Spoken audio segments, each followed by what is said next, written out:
हमारे बुजुर्गों ने भारत की जमहूरियत को मजबूत करने के लिए अपना खून पसीना बहाया। हमने अपने वोट का इस्तेमाल किया और हमने मुख्तलिफ सियासी पार्टियों को इख्तिदार से नवाजा। बरसों आपने कांग्रेस का साथ दिया, उसके बाद चौधरी चरण सिंह ने लोकदल बनाई, आपने उनका भी साथ दिया। फिर उसके बाद समाजवादी पार्टी और बहुजन समाज पार्टी को आपने वोट देकर कामयाब किया।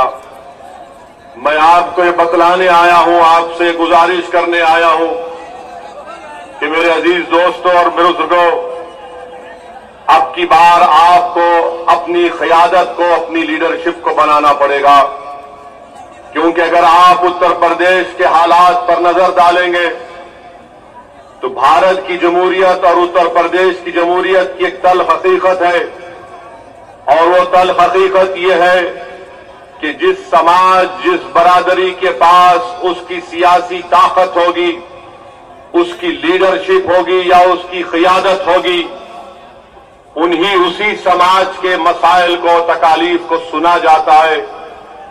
जिस समाज के पास सियासी लीडरशिप होती है, उस समाज अपने लिए इंसाफ करा सकती है। वो समाज अपने हक का मुतालबा नहीं करता, बल्कि अपने हुकूक को हासिल कर लेता है।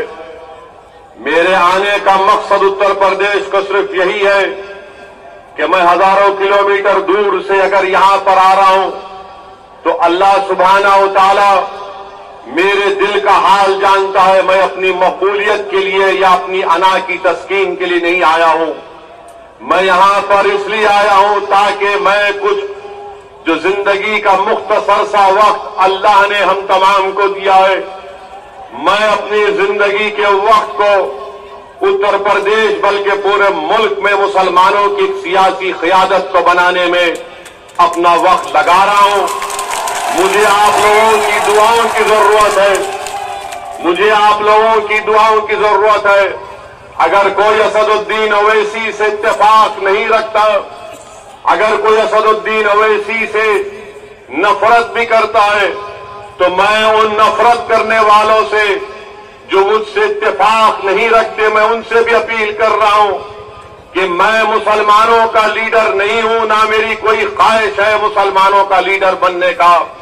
मेरी एक ही ख्वाहिश है कि इस हमारे वतन अजीज को, जिसको हमारे बुजुर्गों ने अपने खून से सींचा, जिसको हमारे मौजूद उलमाए कराम ने अंग्रेजों के खिलाफ जिहाद का फतवा देकर अपनी जानों की अजीम कुर्बानी को दी, ये सरजमीन पे जहां पर चप्पे चप्पे पर हमारे असलाफ की निशानियां हैं, ये वो सरजमीन है जहां पर हमने जहांबानी और हुक्मरानी की।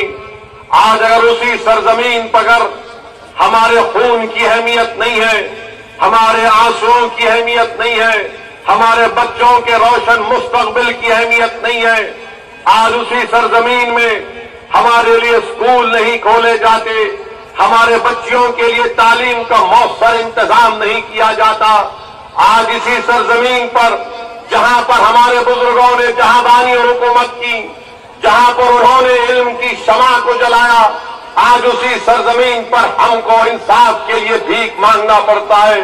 मेरे अजीज दोस्तों और बुजुर्गों, मैं उन तमाम हजरात से अपील कर रहा हूं कि अखिलेश ओवैसी को कानून को फाड़ा तो अखिलेश बोलेंगे वो हो गया, मगर नेता हम हैं तुम्हारे, तुम्हारा काम हमको वोट देना है। आप पूछेंगे अखिलेश, समाजवादी, कांग्रेसियों, बीएसपी, जब ट्रिपल तलाक का कानून आया तो बोलेंगे हाँ वो मुसलमान है, वही तो बोल सकता, हम काहे बोलेंगे।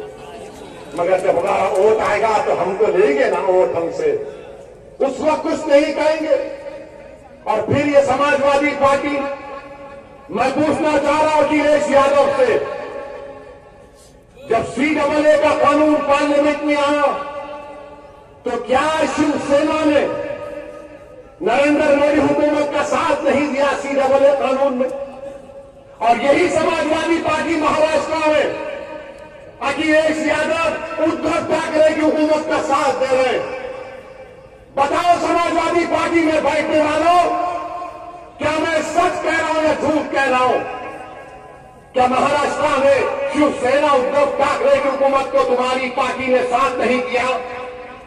CAA के कानून में जो भारत के मुसलमानों को स्टेटलेस बनाना चाहते थे, आपने उनकी तारीफ की।